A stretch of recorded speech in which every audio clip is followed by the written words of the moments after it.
Le temps est gris. On ne peut pas s'empêcher de rêvasser.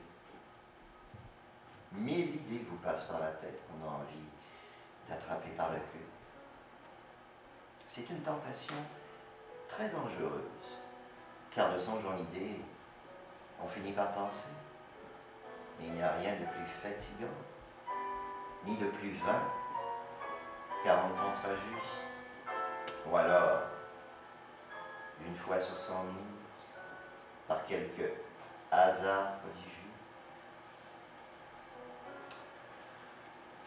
L'idée est une force terrible. Nous en parlons souvent avec ma femme de ménage. C'est elle-même qui me l'a fait remarquer. C'est là, dit-elle en se touchant la tempe avec l'index. L'idée se tient là. Et il n'y a rien à y faire. Elle l'a appris par son mari. Il se lève la nuit, il s'assoit sur son lit, il est travaillé par l'idée. Elle le mine, elle le tue, elle le mène au tombeau. Il ne cesse d'inventer des choses. L'idée le réveille. Tantôt c'est pour un frein à pétrole, tantôt pour un piège à mouche.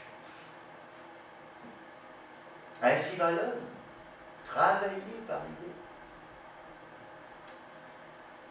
Où va-t-il? Ma grand-mère s'en inquiétait beaucoup. Quand elle allait à la grand-messe, elle portait toujours un chapeau de l'époque, surmonté d'oiseaux et d'herbages, qui lui donnait la plus grande majesté. Comme la plupart de ses contemporaines, elle s'entourait également le cou d'un lapin mort.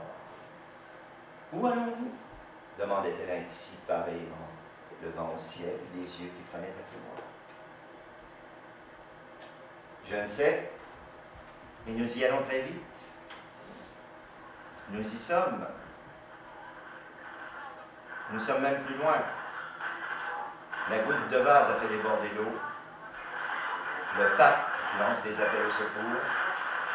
Les vivants se tuent. Les morts se taisent. Le journaliste compte les coups. Raymond Tortora, là, Louvain, à la faculté des sciences. Au début de ce journal, nous vous disions qu'il y avait une grande réunion. Le Maison. Oui, je vous écoute, Raymond Tortora. Oui, c'est moi qui vous écoute. Eh bien, nous voudrions savoir où sont actuellement les étudiants qui ont quitté tout à l'heure la Louvain. Eh bien, écoutez, actuellement, j'ai près de moi un manifestant attardé qui est le seul à ne pas manifester finalement et qui pousse des slogans ridicules tout près de ma voiture, alors que normalement il devrait être dans le cortège. Je demande à nos techniciens de bien vouloir l'en éloigner un petit peu. La manifestation actuellement prend le boulevard Saint-Germain et tout a l'air de se passer dans le calme. Bon, eh bien, écoutez, Raymond Tortora, je vois que vous n'avez rien de très nouveau à nous dire par rapport à ce que vous disiez au début de ce journal. Peut-être notre prochain rendez-vous au cours de notre journal de 22h. Notre prochain rendez-vous, en tout cas. On s'interrogeait il y a quelques années sur la mort des idéologies. On avait tendance à nous dire que la société d'aujourd'hui ne prêterait plus guère attention qu'à une analyse objective, scientifique et technique. Or, nous assistons à un prodigieux réveil de mythes. En second lieu, il y a une sorte de syncrétisme entre des thèmes qui sont au fond les utopies du XIXe siècle. Un socialisme pré-marxiste, dans une certaine mesure, un peu proche de Fourier, pas du tout technocratique. Beaucoup d'anarchisme, le tout teinté de révolution culturelle chinoise. Il y a une protestation très forte chez ces enragés contre toutes les expériences de stalinisme.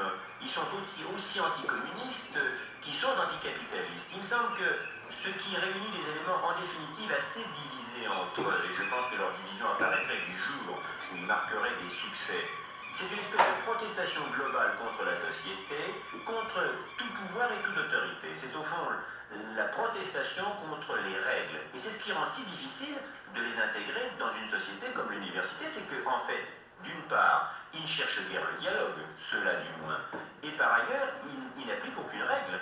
Lorsqu'on leur accorde par exemple une salle pour la liberté des débats, cette salle cesse de les intéresser, ce qui leur pousse d'autres amphithéâtres. Il s'agit de marquer en quelque sorte une victoire dans une escalade.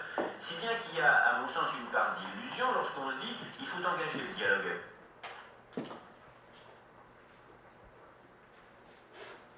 On brise tout parce qu'on veut faire neuf. On a donc l'illusion de pouvoir tout remplacer. Mais ce n'est pas vrai pour 100 raisons, ne fût-ce que pour celle-ci, qu'avec de la vitesse on fait tout, sauf de la lenteur. Et par exemple, on perd son temps beaucoup plus vite. Avec de la lenteur, on perd son temps lentement, donc moins. Une civilisation qui se prive de la lenteur ne va pas dans le sens de la nature. On essaie d'y revenir par des voies détournées, on n'y arrive pas. On a perdu le génie du lent.